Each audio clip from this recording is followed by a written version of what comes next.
Hola, muy buenos días y bienvenidos al proyecto IPG Patsala de Español.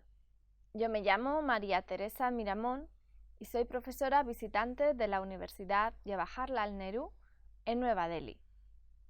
Ahora vamos a comenzar con el módulo 32 del paper 11 que se titula Agustín Fernández Mayo y su libro Nocilla Project. El objetivo de este módulo es revisar la trilogía que dio nombre a la nueva generación de escritores y los bautizó como la generación Nocilla, un movimiento también llamado Afterpop, y también estudiar en profundidad los tres títulos de la misma, Nocilla Dream, Nocilla Experience y Nocilla Lab. También vamos a prestar bastante atención a su libro de poesía. El objetivo de este módulo es revisar la trilogía que dio nombre a la nueva generación de escritores y los bautizó como la generación Nocilla, un movimiento llamado también Afterpop, y también estudiar en profundidad los tres títulos de la misma, Nocilla Dream, Nocilla Experience y Nocilla Lab.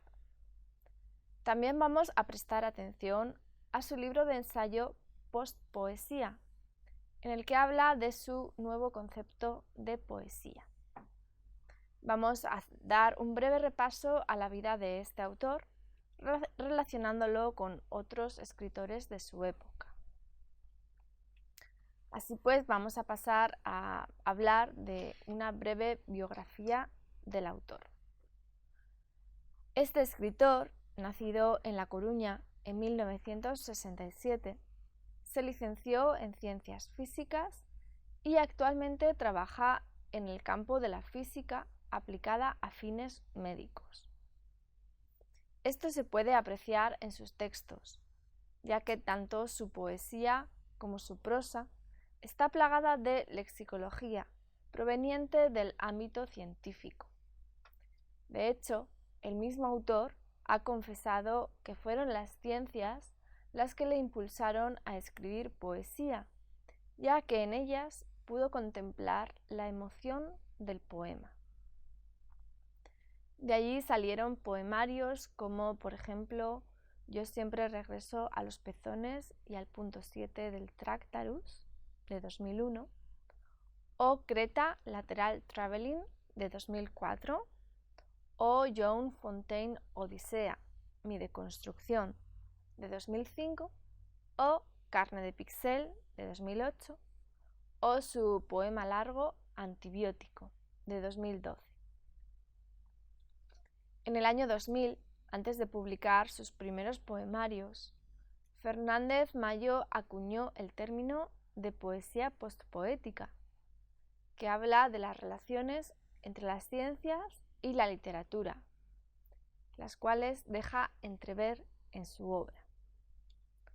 Unos años más tarde, en 2009, dejará todas estas impresiones, reflexiones y pensamientos en su ensayo llamado Postpoesía, hacia un nuevo paradigma, obra que fue finalista del premio Anagrama de ensayo en 2009. Vamos a hablar pues haciendo más hincapié en el término postpoesía. Vamos a hablar de Agustín Fernández Mayo y su postpoesía. Como hemos dicho, en 2009, Fernández Mayo escribió un ensayo llamado Postpoesía, hacia un nuevo paradigma.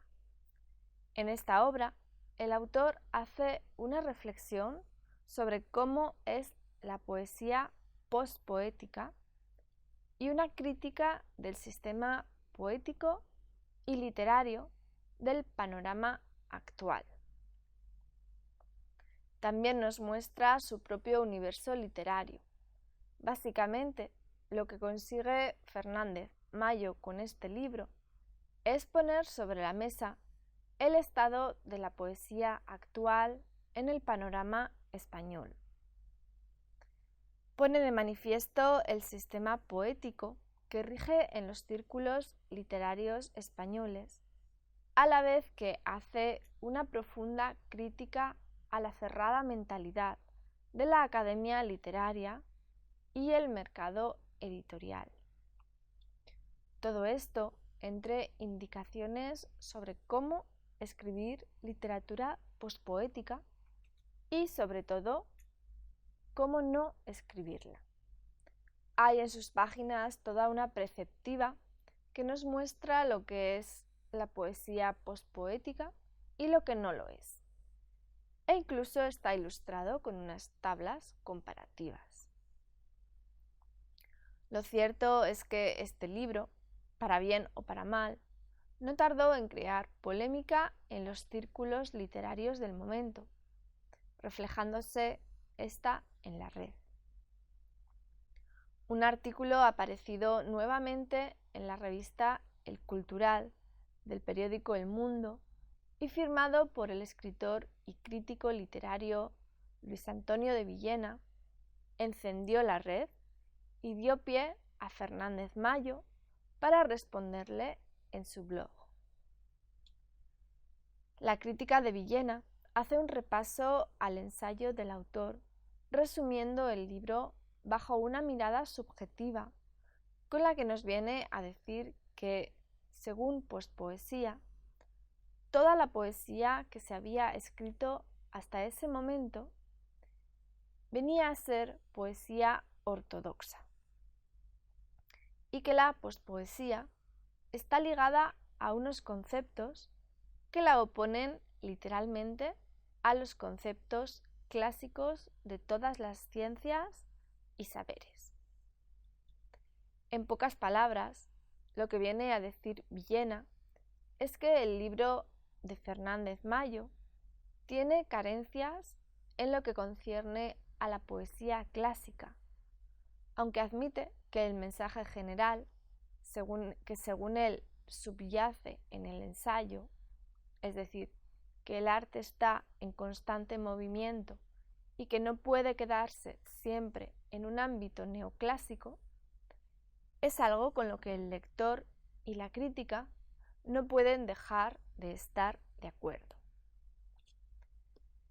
Esta dura crítica, recibida por uno de los poetas que, según Fernández Mayo, pertenece a esta misma corriente anclada en la vieja poética, no dejó de ser respondida por el autor en su blog, en el mismo día de la publicación. Lo que caracteriza a esta nueva literatura es que hace un uso de la ciencia y la informática y de todas las tecnologías que encuentra a su alrededor, junto a las referencias pop de su entorno, como la publicidad, el arte, las películas, etc. Así pues, la batalla o las discusiones literarias ahora pueden ser seguidas por los lectores a través de la red y, lo que es mejor, pueden ser comentadas.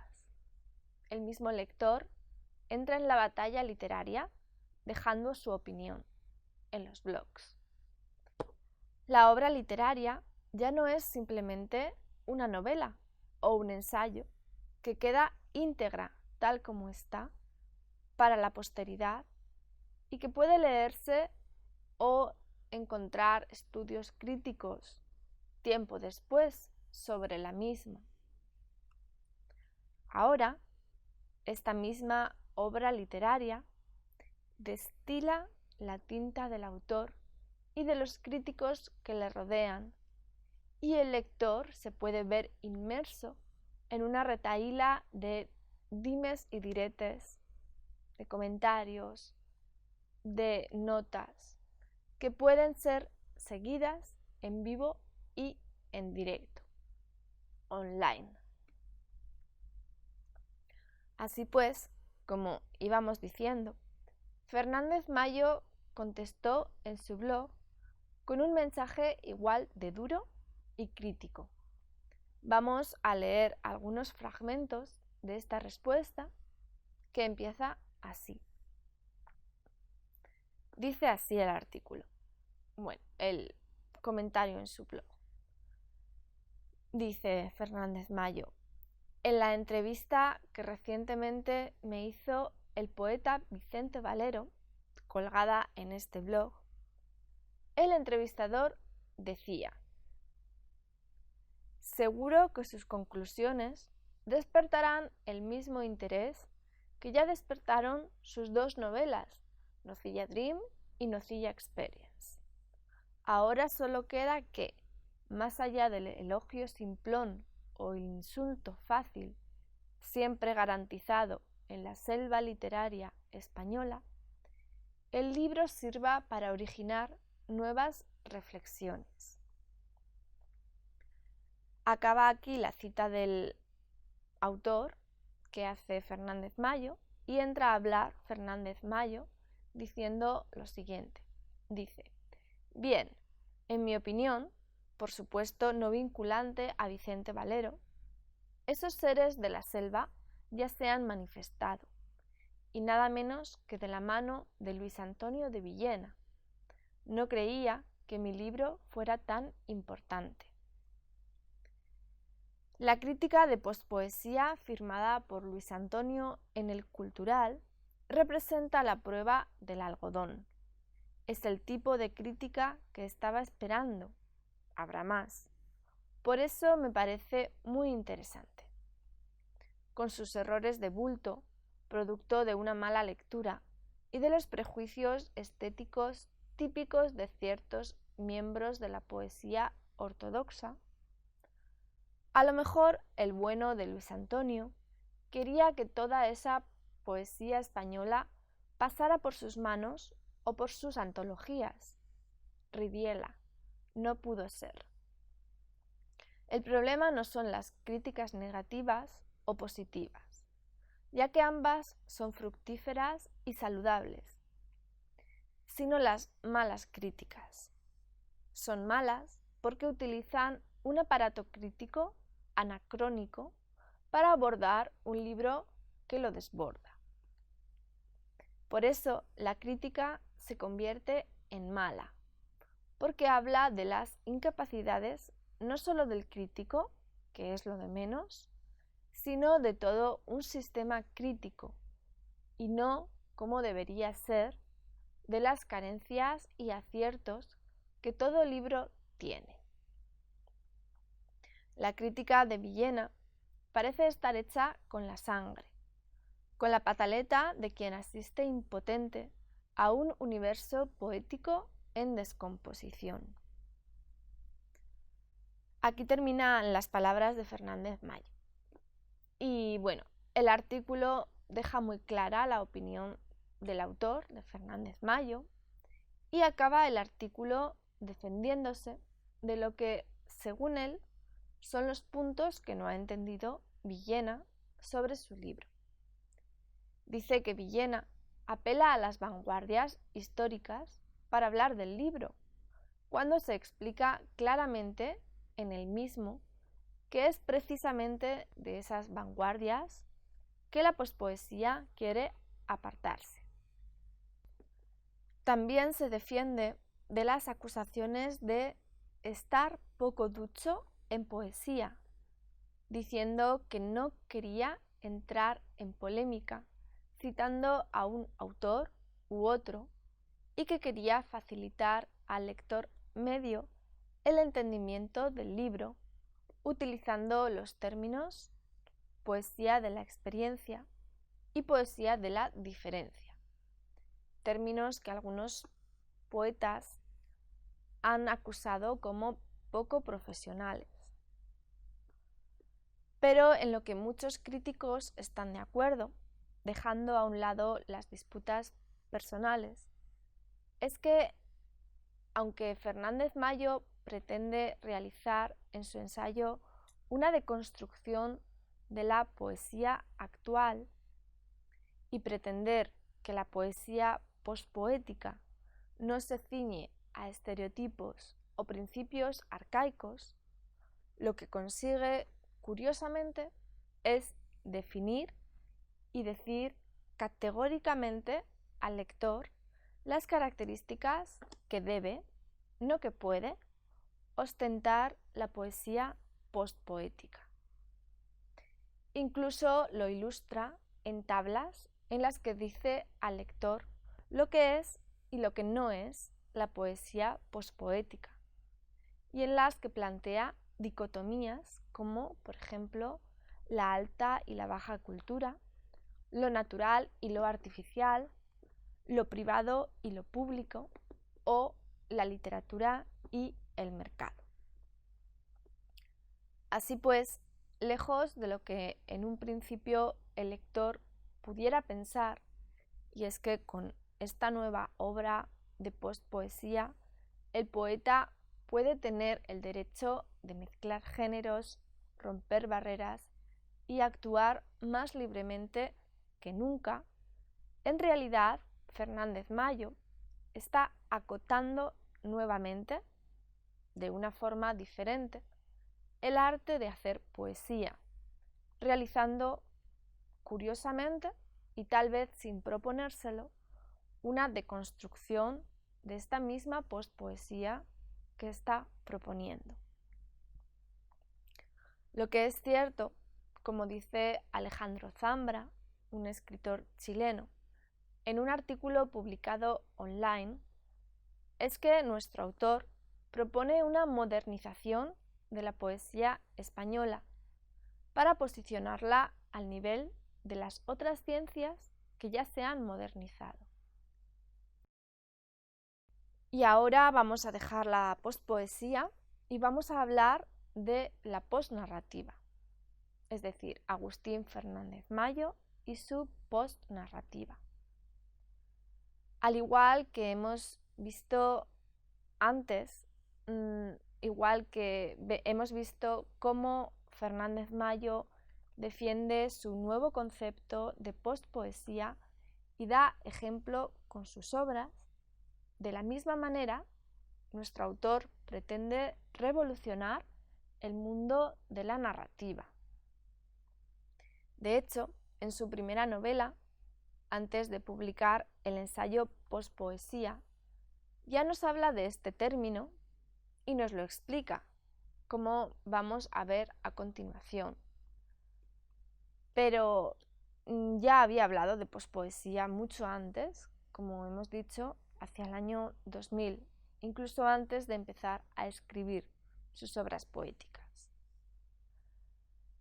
El hecho de que empezara en el campo de la narrativa varios años después que en el de la poética no significa que éstas sean menos importantes. Al contrario, como hemos dicho en el módulo 31, fue su primera novela, Nocilla Dream, de 2006, la que revolucionó las redes y los círculos literarios, instaurando el nombre de Generación Nocilla para una tanda de escritores nacidos a partir de los años 70, cuyas ideas renovadoras de los géneros literarios coinciden y han revolucionado el panorama literario. A pesar de que el autor no ha escrito un ensayo llamado postnarrativa, se entiende que su narrativa también se ajusta a los presupuestos que defiende en su postpoesía.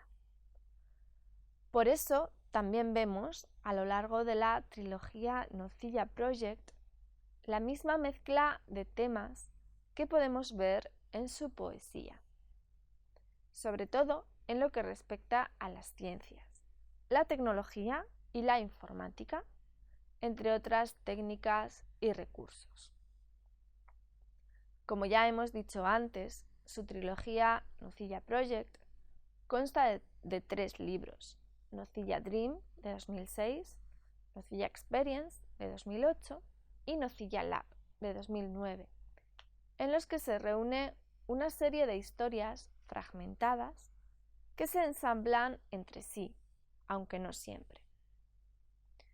Se ensamblan entre numerosas referencias a la cultura pop y que no siguen las reglas canónicas de la novela clásica, hibridando los géneros literarios y mezclando temas y terminología. Esto es muy importante, ya que no hay muchos autores que hayan intentado la hibridación de géneros y otras disciplinas no literarias, como la pintura, la publicidad, el cine, televisión, etc., en el territorio español. Aunque los tres libros reúnen unas semejanzas de estilo y en cierta manera se pueden relacionar entre sí, en realidad son muy diferentes. Tienen distintos personajes, argumentos e incluso diferentes escenarios. Estas historias fragmentadas en ocasiones se hilvanan entre sí en los tres libros, como hemos dicho antes, pero no ocurre siempre.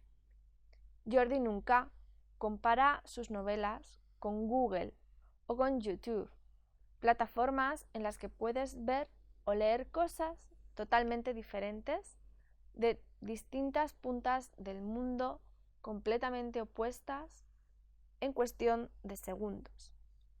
Es lo que nunca llama el zapping literario. Ahora vamos a analizar brevemente cada una de ellas. La primera de sus novelas, llamada Nocilla Dream, fue escrita por el autor en la capital de Tailandia, en Bangkok, durante unas vacaciones en las que se rompió una pierna y tuvo que quedarse en la habitación de un hotel durante 20 días.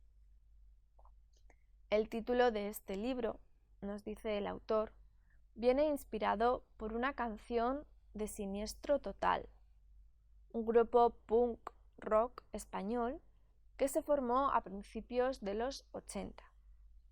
La canción en concreto se llama Nocilla, qué merendilla y es del año 1982. Se puede ver la canción y escucharla en la sección de No More. Sobre el argumento del libro, si es que se puede llamar argumento propiamente dicho, habla de varias historias de personajes fragmentadas que tienen lugar en diferentes lugares, pero cuyo nexo de unión es la carretera US 50 que cruza el desierto de Nevada. Lo que tienen en común estos personajes es esta carretera y también un árbol mítico que tiene colgados cientos de pares de zapatos. La segunda novela, Nocilla Experience, sigue la línea de su predecesora y aunque cambia de argumento, de personajes y de escenario, sigue utilizando las mismas técnicas fragmentarias y de mezcla de géneros y temas que la anterior.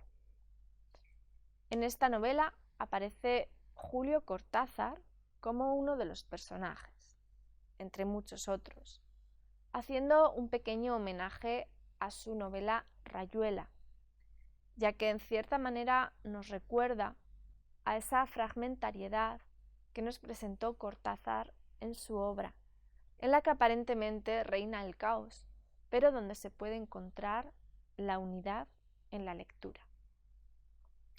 El propio autor, en su blog, la define como un caleidoscopio ficcional donde cabe todo menos el sopor, sin olvidar las andanzas de un elenco de protagonistas con rarezas de primera magnitud, que no son más que la expresión de su radical soledad.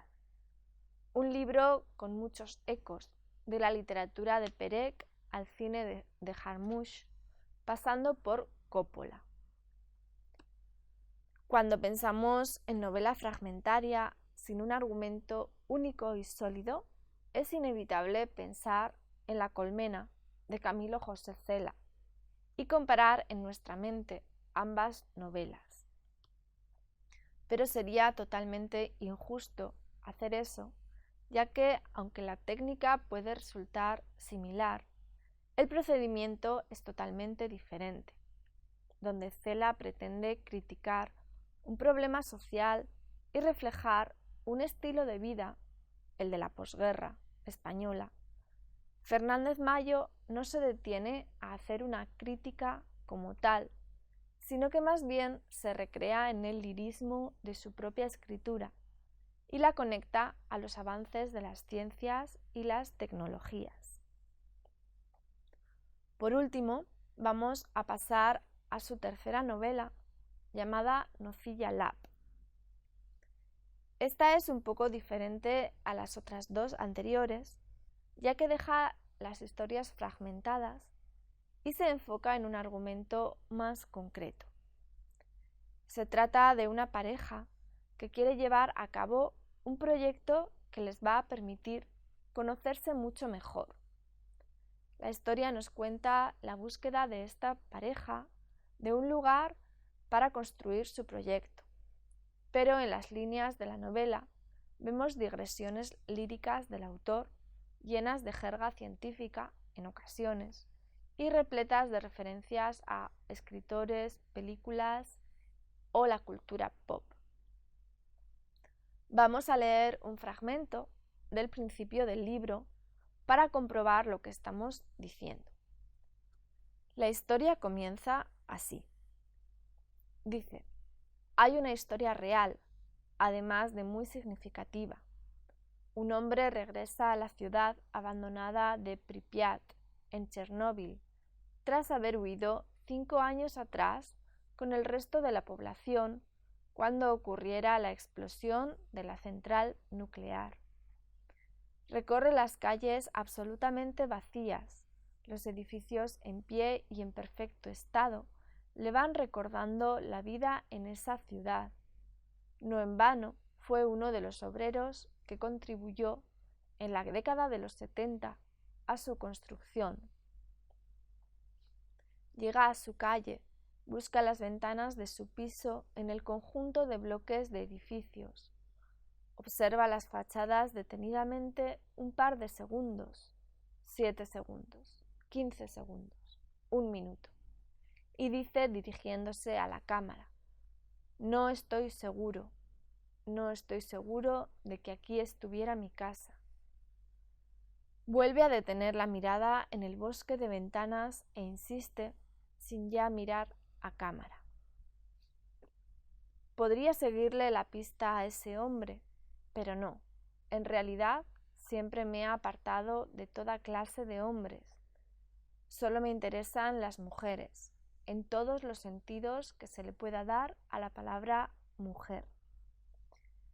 Los únicos hombres que me han interesado son aquellos a los que consideré totalmente diferentes a mí, pero simultáneamente superiores a mí, a los que consideré casos clínicos. Como decía un escritor llamado Cioran, para referirse a cierta clase de personas patológicamente brillantes, y en este sentido, como caso clínico, siempre he aspirado a hallar en alguien la diferencia del replicante, el ente perfecto y situado en los márgenes del ser humano, ni más allá ni más acá, justo en la biológica frontera. Este tipo de pensamientos son bastante absurdos, dado que al final todos somos más o menos idénticos. No idénticos de la misma manera en que, por ejemplo, son idénticos dos fotones, que se le revelan a la física como indistinguibles, sino en el sentido de muy parecidos. Por eso, aspirar a la diferencia. Bueno, ya hemos visto toda la jerga científica, las anáforas y las metáforas con las que nos encontramos en el texto de Fernández Mayo. Nocilla Lab, por su parte, se divide en 3 partes en las que cambia la forma de narrar, acercándose más las 2 primeras partes a sus antecesoras. En la tercera parte, ya hacia el final de la novela, sucede un fenómeno muy curioso, y es que Fernández Mayo toma la voz narrativa, entrando él mismo en su novela y adquiriendo el lugar del personaje. Hay un encuentro del escritor consigo mismo en el plano real y narrativo.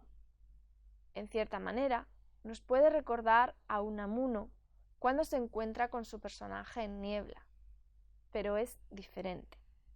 El autor reclama su puesto en la novela, expulsando al personaje colectivo y tomando su lugar.